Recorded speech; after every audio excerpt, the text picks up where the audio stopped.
Saya ingin mengatakan membahas bid'ah secara bahasa dan istilahnya. Bid'ah secara bahasa artinya segala sesuatu yang baru ada sebelumnya tidak ada. Segala sesuatu yang baru ada itu bid'ah secara bahasa. Nih speaker bid'ah, mobil bid'ah, kacamata bid'ah. Bid'ah betul, tapi secara bahasa. Bahkan wajah kamu juga bid'ah. Baru ada. Tapi secara istilah beda. Sholat secara bahasa artinya berdoa, secara istilah beda lagi. Ya. Maka membawa makna bid'ah secara istilah dan disamakan dengan secara bahasa salah besar. Adapun bid'ah secara istilah itu hanya terbatas dalam masalah agama. Dalam masalah apa? Oleh karena Imam Syafi'i berkata apa? Ibaratun an tariqatin fid dini muqtara'ah tudahi syar'iyyah yuqsadu bis-suluki 'alaiha al-mubalaghatu fi ta'abbudi lillahi subhanahu. Bid'ah adalah ungkapan tentang tata cara dalam agama. Ya, dalam apa? Yang dibuat, yang menyerupai syariat. Yang diinginkan darinya bersungguh-sungguh dalam rangka beribadah kepada Allah Subhanahu wa taala. Jadi masalah dunia ada bid'ah. Pada asalnya dunia tidak ada bid'ah. Kenapa? Karena dalam surat Al-Baqarah ayat 29 Allah mengatakan apa? Walladzi khalaqalakum ma fil ardi jami'a. Dialah Allah yang telah menciptakan untuk kamu yang ada di muka bumi ini. Para ulama usul fikih berkata ayat ini menunjukkan bahwa yang berhubungan dengan masalah dunia pada asalnya halal. Tidak boleh diharamkan sampai ada. Sedangkan yang berhubungan dengan masalah agama pada asalnya tidak boleh. Karena agama milik Allah. Milik siapa? Milik Allah. Karena agama milik Allah berarti semua harus berdasarkan keterangan dari Allah. Bukan dari akal semata. Bukan dari selera manusia. Bukan. Nah sekarang Ustaz, apakah sesuatu yang Rasulullah tidak lakukan itu pasti bid'ah? Nah ini pertanyaan penting. Salah besar Pak kalau ada orang berkata begini. Bid'ah adalah sesuatu yang Rasulullah tidak lakukan. Salah. Karena yang Rasulullah tidak lakukan itu tidak lepas dari 3 keadaan. Keadaan yang pertama, Rasulullah tidak lakukan karena belum ada pendorongnya di zaman Rasulullah, belum dibutuhkan. Makanya Rasulullah tidak lakukan. Rasulullah tidak lakukan karena apa? Karena belum ada pendorongnya, belum dibutuhkan di zaman Rasul. Contohnya apa? Di zaman Rasulullah tidak ada yang namanya ilmu bahasa Arab, ilmu nahwu, ilmu sorof, ilmu hadis, ilmu mustalah, ilmu usul fikih. Kenapa di zaman Rasulullah tidak ada? Belum dibutuhkan. Bahasa Arab, bahasa para sahabat itu paling fasih. Ya, anak kecil 6 tahun aja jago bahasa Arab. Ya, nggak butuh di zaman itu. Ilmu hadis sanad belum ada, karena pembahasan ilmu hadis itu sanad. Ilmu usul fikih para sahabat paling tahu tentang bagaimana bentuk-bentuk bahasa Arab, tahu mana umum, mana khusus, mana mutlak dan yang lainnya. Nah, ketika Rasulullah wafat, banyak orang-orang yang masuk Islam dan tidak paham bahasa Arab. Akhirnya terjadilah kesalahan dalam membaca Al-Quran dan hadis. Ini bahaya. Maka Ali bin Abi Thalib memerintahkan Abul Aswad Ad-Du'ali untuk meletakkan tata bahasa Arab. Berarti kalau sesuatu yang Rasulullah tidak lakukan karena belum dibutuhkan di zaman Rasulullah, kemudian setelah Rasulullah wafat ternyata itu sangat dibutuhkan dan maslahatnya sangat besar, boleh dan tidak termasuk bid'ah. Perhatikan yang pertama. Yang kedua, Rasulullah tidak lakukan kenapa? Karena ada penghalangnya. Karena masih ada penghalang. Ini yang kedua nih.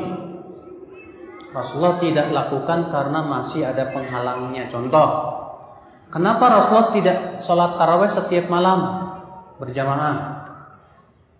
Tapi beliau sholat tarawih berjamaah hanya 3 malam saja. Ternyata dalam riwayat Abu Daud disebutkan, Rasulullah mengatakan apa? Aku khawatir diwajibkan atas kalian. Nanti ada penghalangnya tidak? Iya. Di zaman Umar, Rasulullah sudah wafat dan tidak mungkin diwajibkan lagi. Dan ini maslahatnya besar. Maka Umar pun menyuruh untuk melakukan sholat tarawih secara berjamaah setiap malam. Dan seluruh sahabat sepakat akan kebolehannya. Bid'ah? Bukan. Umar mengatakan sebaik-baik bid'ah itu ini. Maksudnya kata Ibnu Rajab, bid'ah secara bahasa saja. Adapun secara istilah tidak masuk. Ini yang kedua nih. Jadi yang pertama tadi apa? Rasulullah tidak lakukan karena apa? Hah? Karena belum ada pendorongnya. Yang kedua tadi apa? Rasulullah tidak lakukan karena masih ada penghalangnya. Paham? Berarti kalau Rasulullah sudah wafat, pendorongnya sudah ada dan sangat dibutuhkan, boleh tidak? Boleh. Nah, ketika kita mengatakan boleh, para ulama berbeda pendapat dalam mengungkapkannya. Sebagian mengatakan itu bid'ah hasanah. Sebagian mengatakan itu maslahat mursalah.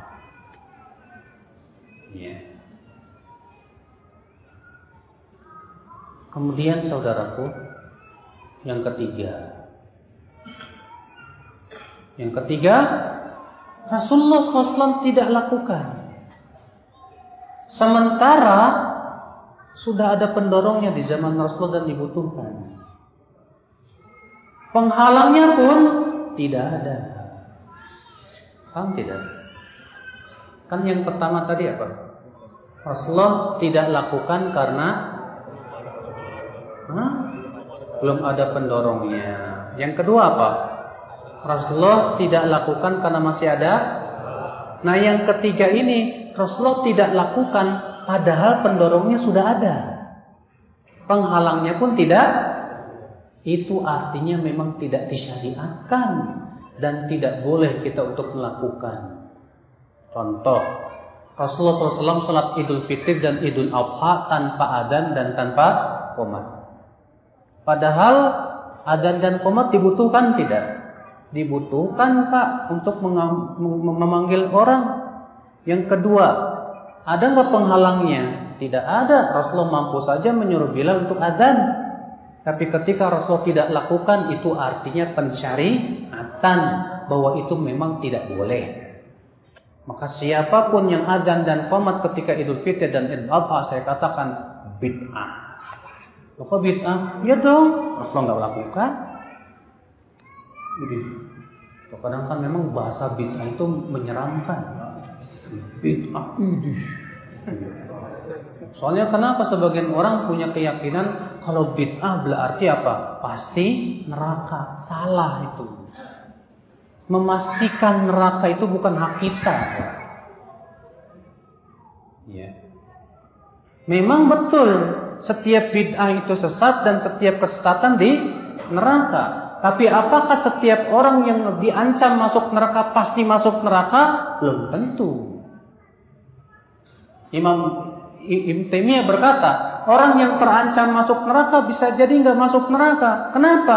Bisa jadi di akhir hayatnya bertaubat, atau bisa jadi dia punya keamalan yang sangat besar di sisi Allah sehingga Allah ampuni dosanya, atau ia ditimpa musibah yang sangat berat dalam hidupnya sehingga Allah gugurkan dosanya, atau ia dapat syafaat Rasulullah SAW.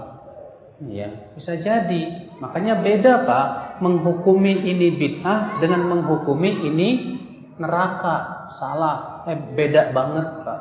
Menghukumi ini bid'ah itu hukuman di dunia. Menghukumi neraka itu hak Allah semata, bukan hak kita. Iya. Makanya kalau kita perhatikan dalam kitab-kitab para ulama sering nggak menghukumi ini bid'ah, ini sunnah, ini iya. Baca aja kita, makanya sering-sering baca kitab para ulama. Jadi sebetulnya lafaz bid'ah itu bukan lafaz yang harus dianggap serem gitu loh Pak. Karena itu lafaz yang syar'i ada dalam Al-Quran dan hadis Nabi Sallallahu Alaihi Wasallam. Tapi juga kita tidak boleh serampangan menghukumi ini bid'ah, dikit-dikit bid'ah, salah. Juga tidak boleh terlalu mudah, dikit-dikit boleh. Tapi yang sebaik-baiknya apa? Yang tengah-tengah. Ada permasalahan bid'ah yang diperselisihkan para ulama? Ada. Ada yang seluruh ulama sepakat akan kebid'ahannya? Ada. Maka disitulah kita harus pinter-pinter melihat dan memilah. Ya, saudara-saudaraku sekalian, Islam azan ya Allah. Kalau saya bingung, Ustaz gimana Ustaz? Ini katanya ibadah, ada orang yang mengatakan bid'ah, ada yang mengatakan sunnah. Bingung saya. Nah, kalau kamu bingung, kembalikan kepada kaidahnya. Pada asalnya ibadah itu jangan dulu dilakukan sampai ada dalil yang memerintahkan. Kalau sudah dalilnya jelas ada, baru silakan lakukan. Tapi kalau belum dapat, jangan dulu deh. Karena ibadah itu hak Allah bukan hak kita, Pak. Ya. Dan Allah ingin diibadahi sesuai dengan apa yang Allah cintai dan ridhai, bukan sesuai dengan selera-selera kita. Iya. Wah, itu pembahasan masalah bid'ah itu panjang sebetulnya. Tapi mudah-mudahan yang saya sebutkan tadi sedikitnya mencerahkan lah.